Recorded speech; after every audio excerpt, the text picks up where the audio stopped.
Oh, look, it was disappointing, but really proud of our guys tonight. We came here with a clear intent, which was to get the 4 points. We fell short, which is disappointing, but as I say, there's a fine line between pleasure and pain, isn't there? When you're leading by 15 points, 7 minutes to play, what should happen if you have it all over again?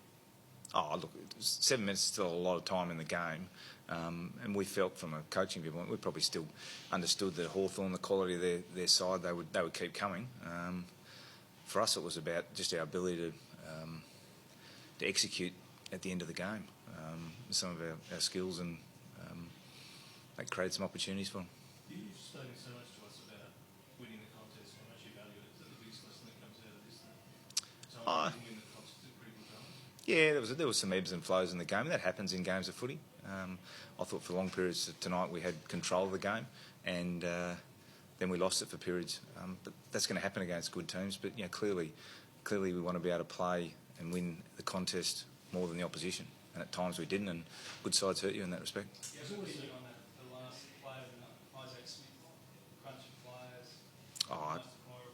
I couldn't see it from, I saw a massive bodies go up in the forward 50 and activity down there. I'd have to look at it, but no, I can't really comment on that. Externally, there's always going to be commentary about umpiring in close games. Did you feel it one way or the other for you? Can't comment on umpires. I mean, at the end of the day, they're out there doing their job as well. And for us, as I said, you win or lose by under a goal. Generally, it's a really fine line. But all credit to Hawthorn tonight. They found a way in the end. We're disappointed, but we regroup and we go again. It's one of those moments where you told us pre-season that the different reactions you get on a game that's decided by a goal, won or lost. Yeah. How do you want your guys to approach it, considering if they won it, there'd be one reaction? Yeah. Now there's a different reaction on loss. Yeah, well, that's right. You lose by under a goal. Generally, we've done a lot right. So for us, it's important we reflect on what we did well tonight, but understand we've got to improve in certain areas to be able to make sure that next time we get the right result. But we don't sit here saying, we didn't come with a good performance. As I said, I was really proud of our side tonight.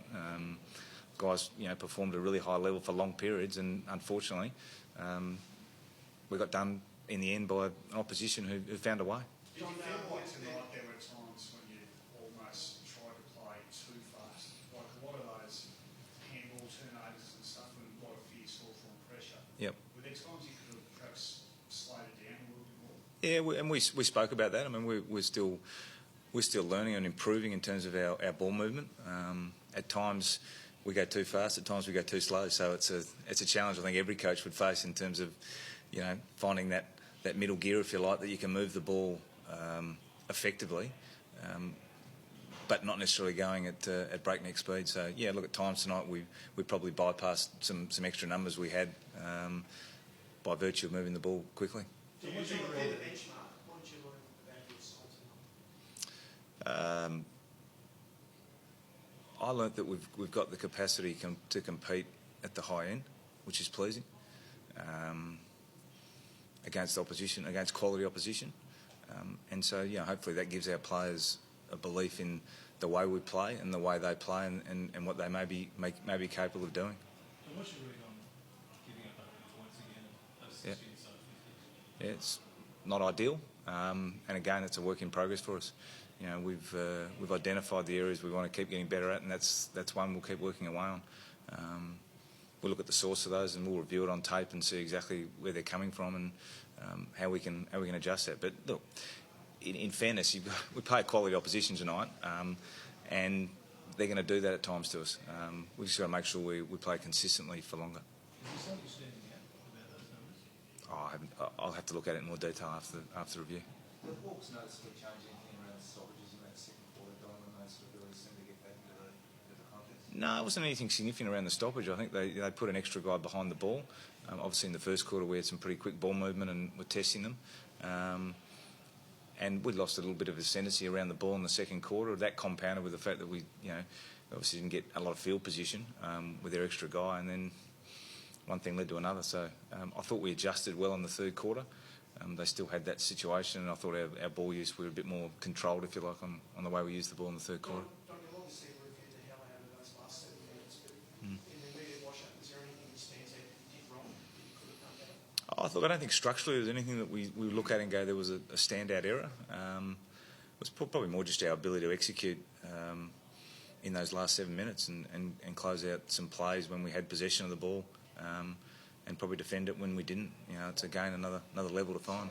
One in particular, Brody Smith, Yeah. coming around, he hits Paul Season, that's probably the game, isn't it? Well, that's one example. And again, I'm not going to lay the blame with Brodie Smith. I mean, we made a number of errors on the night, both with foot and hand, and that's again things we got to keep working away on. The beauty is that a lot of those things that we can control.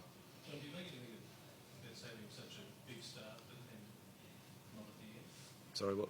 With Eddie, that's a big start again, takes out again.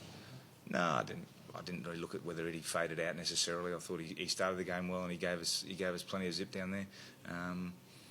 He's competing one number down most of the night, but I'll have to look at his game in more detail. As you see, Rory Sloane's game seemed to really set the tone for the contest in that first quarter. Yeah, look, Rory's one of those players who's always up for the contest, and as you say, he sets a great example for the rest of the team and the midfield group. So he was at it again tonight, which was really pleasing. Last couple of guys. Scott Thompson seems to get better with age. Don, is he someone who has to manage himself through the week, or is he someone that sort of like Brent Harvey seems to be able to do most of the training? Yeah, look, he's one we probably manage just on age basis, but he's able to do a fair chunk of the training. I mean, one thing I'm mindful of is as players get older, they're important they still keep training, because it drops off pretty quickly. History tells me if they stop training, but he's been able to do a fair chunk of training. It's probably earlier in the week we manage him a little bit to make sure he's fresh for our main session. All good. Thank you, guys. Thanks, guys.